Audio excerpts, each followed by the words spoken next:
तैयारी स्टार्ट। उपाध्यक्ष महोदय, तब उन लोगों को कुछ आशा हुई कि हम लोग भी उसी तरह चल सकते हैं जिस तरह से पहले चल रहे थे विराम।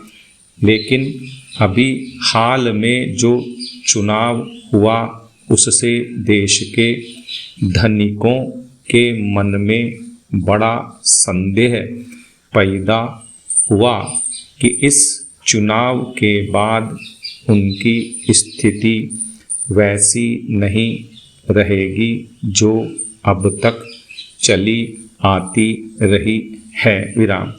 गरीबों और अमीरों के बीच में अब तक जो बहुत बड़ा अंतर चला आ रहा था उसको अब तेजी से दूर करने का प्रयत्न किया जाएगा विराम।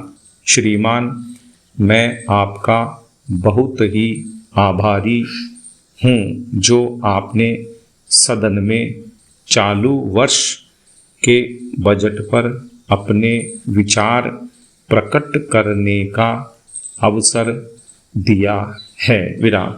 मैं इस बजट का समर्थन करना चाहता हूँ विराम पेरा। श्रीमान, मैं सबसे पहले अपने दल के नेता प्रधानमंत्री को इस बात के लिए बधाई देना चाहता हूँ कि उनके नेतृत्व में देश में कांग्रेस दल को स्पष्ट बहुमत मिला और इसके फलस्वरूप यहाँ पर केंद्र में एक ऐसी सरकार का गठन हुआ जो कि देश में वास्तव में समाजवाद लाना चाहती है विराम।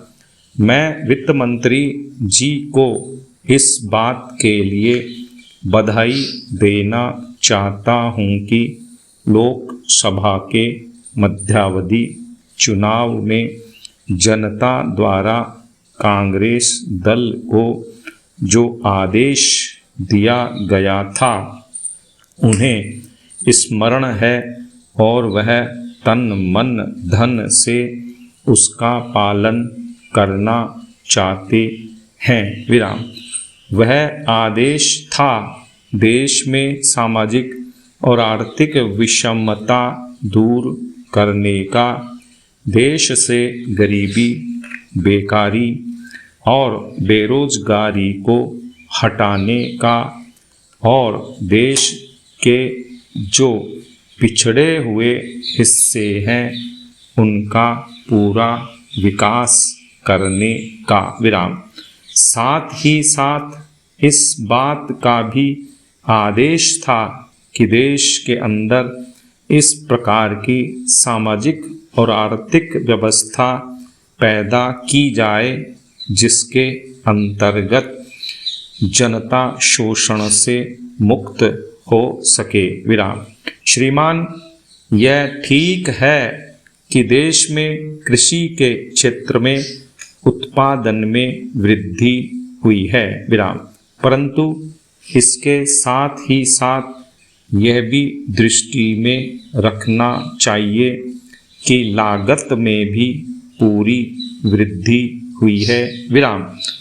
इसके लिए आवश्यक है कि सिंचाई के साधन बढ़ाए जाएं और अधिक उन्नत बीजों का प्रयोग किया जाए विराम।